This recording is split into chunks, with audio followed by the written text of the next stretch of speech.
В формате видеоконференции состоялось 16-е совещание председателей Верховных судов государств-членов Шанхайской организации сотрудничества. Совещание состоялось под председательством Верховного суда Кыргызской Республики. Модератором выступила председатель Верховного суда Кыргызской Республики Нургуль Бакирова. Прежде всего, совещание проходит в год 20-летнего юбилея создания ШОС, широко отмечаемого на пространстве организации.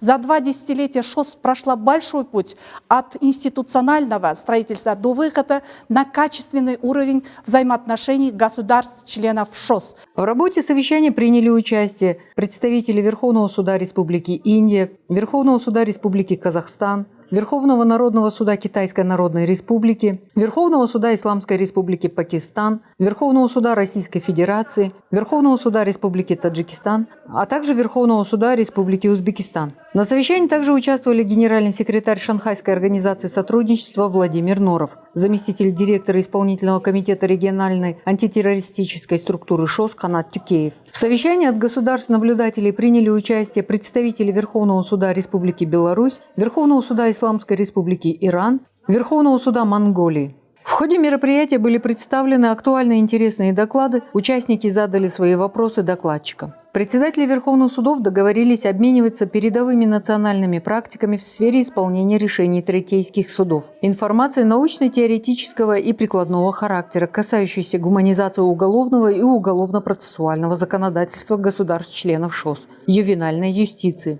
Также договорились обмениваться опытом в области внедрения в деятельность судов информационных технологий, что будет соответствовать тенденциям глобальной цифровизации. При этом участники констатировали, что текущий этап развития ШОС приходится на период активного развития информационных технологий и роста влияния средств массовой информации на общественное сознание. В соответствии с национальными законодательствами государств-членов ШОС, участники совещания отметили важность взаимодействия судебных органов и средств массовой информации. По итогам совещания было принято совместное заявление председателей Верховных судов государств-членов ШОС. Отмечаем, что очередное совещание председателей Верховных судов государств-членов ШОС состоится в 2022 году в Республике Таджикистан.